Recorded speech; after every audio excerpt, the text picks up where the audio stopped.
United States, Blackwater, Oregon, 2004. Many believe that we are alone in the universe. However, one day something inexplicable happened. Something that forced us to ask ourselves, is this really true? In the small town of Blackwater, nestled in picturesque Oregon, life flowed lazily like a river winding through the surrounding hills. The town, with just a few streets, formed a tight-knit microcosm where all the residents had known each other for generations. Daily life in Blackwater revolved around simple pleasures. Morning coffee at the local cafe, where everyone ordered the same thing, and evening strolls in the park, where children chased after balls and adults exchanged news. Every Friday evening, festivities took place in the town park. All the residents gathered to enjoy live music, homemade treats, and dancing under the open sky. Stalls featuring local delicacies and crafts created a joyful and friendly atmosphere. The town, with its wooden houses surrounded by lush greenery and picturesque landscapes, seemed like the perfect place to live. However, for Daniel Miller, a 32-year-old journalist at the Blackwater Times, it was slowly losing its magic. Daniel, with a background in journalism, had worked at the newspaper for years, covering everyday events. Although his articles were well received by the local community, deep down, he yearned for something more. He dreamed of discoveries that could attract the attention of not just the residents of Blackwater, but also readers from across the country. He had written many reports on local events, such as harvest festivals, fairs, and local elections. But he still felt that his work was insufficient. He wanted to write a story that would shock the world, revealing a truth that no one had uncovered before. One June evening, after reporting on a meeting at the local cafe where residents discussed summer plans, Daniel was heading home, feeling slightly fatigued. The sun was slowly setting beyond the horizon, and the sky began to take on shades of pink and orange, creating a unique view that always inspired him. Still, his thoughts circled around the question of how to revive his journalism career. Should he write an article about local artists? Or perhaps conduct interviews with residents to capture their stories? Yet compared to what he truly wanted to do, everything seemed trivial. As he veered off the main road, something caught his attention. In the distance, he noticed intense, pulsating lights in the sky. He stopped, and his heart began to race, as if he sensed that something significant was happening before his eyes. The night was quiet, with only the sounds of insects filling the air. Anticipation began to swell within him, growing stronger with each passing moment. This could be it, his chance to discover something groundbreaking. He started driving toward the source of the lights, mentally planning how he would approach the story. This is something that could change my life, he thought, trying to capture the sensationalism of the moment. As he approached the forest, the powerful lights blazed brighter, and questions swirled in his mind. What could it be? Why here, in Blackwater? Daniel sensed the tension that hung in the air, and his imagination began to create various scenarios. Perhaps it was new military technology? Or maybe aliens? As his mind wandered through the most extreme possibilities, he couldn't shake the feeling that this moment was his destiny, a moment that would define him as a journalist. As he drew nearer, emotions began to overwhelm him. He felt as if he had stepped into a sci-fi movie, in a world where nothing was as it seemed. His adrenaline surged, and a spark of hope flickered in his heart. Whatever happens, I can't miss this, he thought. He was convinced that at this moment, in the small town, in the woods surrounding Blackwater, something incredible awaited discovery. Daniel had yet to realize that this moment would turn his life upside down, forcing him to confront not only an extraordinary truth, but also dark forces willing to do anything to hide that truth. Daniel veered off the road, his car rattling over the gravel as he approached the edge of the forest. From the radio, old local country music played, but Daniel paid no attention. His mind was completely absorbed in what he might discover. As he drove deeper into the greenery, the intensity of the light seemed to increase, and the pulsating sounds became clearer. He felt that each heartbeat brought him closer to the answer he had been searching for his whole life. When he got out of the car, he felt a cool breeze fluttering between the trees, as if the forest were alive too. Thick underbrush and majestic pines surrounded him on all sides. Daniel inhaled the air, smelling the resin and moisture. In the darkness, he could only see glimmering points flickering in the sky like stars.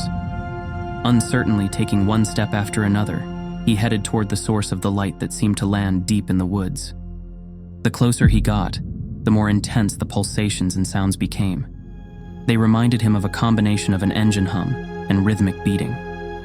He felt as though these sounds were sending vibrations through the air around him, and that sensation of fear and excitement mixed within him. Finally, he reached a small clearing. What he saw took his breath away. In the center of the clearing, illuminated by an unknown object, was something he had never seen before. It was a metallic, oval shape hovering above the ground, emanating an intense light that pulsed to the rhythm of the sounds. The object seemed slightly higher than an average car, and its surface was smooth and mirrored, reflecting the surrounding trees like a mirror. Daniel stood there, hypnotized, his heart racing. At that moment, he forgot everything. About work, about the town, about the fatigue that had been weighing on him. His mind was filled with just one thought. This is what I need to see. He risked everything to witness something that could be the first step toward the truth about what lies in the darkness of the universe. Suddenly, the object began to emit a sound that Daniel felt not only in his ears, but throughout his entire body.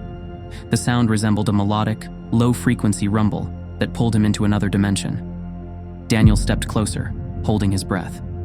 He noticed that a bright blue glow was starting to emanate from the bottom of the object. At that moment, everything within him froze. He wanted to flee, but something was drawing him in, as if a magnetic force wouldn't let him leave. And then he saw a silhouette slowly emerging from the object. At first, he thought it was just a trick of the light, but as the figure became clearer, Daniel froze in awe. He couldn't believe his eyes. The object seemed to open, and a being emerged. It was a short, disproportionate, with a large head and shiny eyes that seemed to penetrate him to the core. Daniel felt his heart racing, and his mind filled with simultaneous fear and fascination. Everything was happening in incredible silence. Daniel didn't know what to do. Thoughts swirled in his head. Was it really an alien, or was it just an illusion? He felt that something required action at that moment, but he didn't know whether to approach or flee. Grounded in place, he stared with his mouth agape at what was unfolding before him. The figure raised its hand, and a small cloud of blue light swirled in the air. Daniel couldn't look away. His heart pounded like a hammer. "You have to run," he repeated to himself in his mind, but his feet felt too heavy to move. The moment the figure looked at him, Daniel felt his mind beginning to dissolve, as if someone had pressed the pause button on his life. He was terrified, but also fascinated. What he was witnessing exceeded his wildest imagination. As the object began to pulse gently, the light around the figure intensified. Still fascinated, Daniel decided to take a step forward. For a moment, it seemed to him that the entire situation made sense, that the universe was connecting them in a way he couldn't understand. Every second felt like an eternity, and he felt he had to act before this chance vanished forever. But suddenly, the object shot upward, piercing the night sky, and its glow disappeared, leaving Daniel in shock. It vanished as quickly as it had appeared, and he was left alone in the clearing, where the echo still rang in his ears. His heart raced wildly, and his mind felt empty. Something had happened, something that would change him forever. Daniel turned around, feeling fear beginning to overwhelm him. "I have to go back," he thought. But he still felt that he had to tell the world about what he had seen. He was ashamed, however, that he might be deemed a lunatic. He quickly returned to his car, got in, and started the engine, unable to decide whether to head back to town or stay in that place. But one thought kept nagging him. What if what he saw mattered, and he was the only one who could reveal it? Before he set off on the return journey, he took one last look toward the forest where the object had vanished. He realized that what he had seen was not just a story about UFOs, it was the beginning of his most important investigation. And at that moment, in the glow of the last rays of sunlight, Daniel knew he couldn't let this story go untold. Daniel turned on the radio to drown out the disturbing thoughts swirling in his head. The voice of the local DJ, broadcasting the latest news from Blackwater, was like a breath of fresh air in a crowded room. He talked about an upcoming storm and the planned events in the town. But Daniel wasn't listening. His mind was occupied with the image of the alien object and the figure he had just seen. When he finally got home, he couldn't sleep. All night he tossed and turned in bed, replaying every detail in his mind. What did his presence in Blackwater mean? Why did this happen right now? He tried to reconstruct the scenario, memorizing all the details. The figure had eyes that looked like black voids, full of mysteries. And the light, this extraordinary pulsating light that made him feel both terrified and fascinated. When he finally fell asleep, his dreams were restless, and the images from the clearing kept returning in the strangest variations. In the morning, he woke up with a strong resolve. He had to report it. He couldn't bear the thought of this story fading into the darkness of oblivion, just like the object he had seen. But before he did that, he needed to gather more information. Daniel didn't want to look like a madman. He needed evidence to back up his story. So he decided to return to the clearing to investigate what might remain after the incident. In the evening, equipped with a flashlight, notebook, and camera, Daniel set out again into the forest. As he drove deeper into the underbrush, he felt a growing sense of unease. What if the object returned? What if he wasn't the only witness? He thought long about these possibilities as he descended onto the clearing. When he arrived, the sky was already gray and clouds were gathering, heralding an impending storm. The clearing looked different. There was no trace of the object. Daniel walked around, searching for anything that might confirm his experience. In the grass, he noticed bent blades, as if something heavy had passed through them. He approached closer, trying to find any signs. Suddenly, he spotted something shiny in the mud. He bent down to examine it. It was a piece of metal, smooth, with a hue he had never seen before. He pulled it out of the ground, and a disturbing premonition settled in his heart. The feeling that something more lay behind this incident. As he looked closer, he saw incomprehensible symbols on the surface that resembled hieroglyphs. Daniel, filled with excitement, began taking photos, realizing that this might be the key to the truth. At that moment, he heard rustling in the bushes. His heart raced, and adrenaline surged through his veins again. He turned, trying to locate the source of the sound. A man in a dark suit emerged from the woods, his face cold and expressionless, with determination written in his eyes. "What are you looking for, young man?" he asked, his voice dry. Daniel, sensing the growing tension, replied, "I'm looking for evidence. I saw something extraordinary." The man looked at him with suspicion. "You don't know what you're getting into," he said, moving closer. "What you have in your hand is not for you. You must give it to me." Daniel shivered. He didn't want to give up. "This is evidence. I need to have it. I must reveal the truth," he shouted, gripping the metal tightly in his hand. The man made a move toward Daniel, his face becoming more threatening. "Understand, Daniel. The government won't allow you to reveal this. You must give it back now." Daniel's heart raced. Just then, several more men in dark clothing emerged from the forest, surrounding him. He realized they were there to intimidate him, or worse, take away what he had found. Daniel began to back away, but he had nowhere to run. "I'm not going to give it up," he yelled, although he felt fear paralyze his body. The man in the suit smiled coldly. "You have two options. You either give it up voluntarily, or we'll have to take it from you another way." Daniel had the impression that the world around him was slowing down. At the last moment, before the men pounced on him, He managed to hide the piece of metal in his pocket, hoping to conceal the evidence. But what should have been a moment of triumph turned into chaos.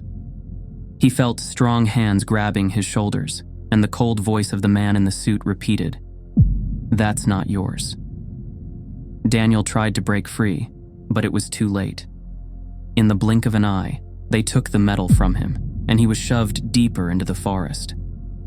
Helpless, he lay on the ground, feeling fear grow in his heart.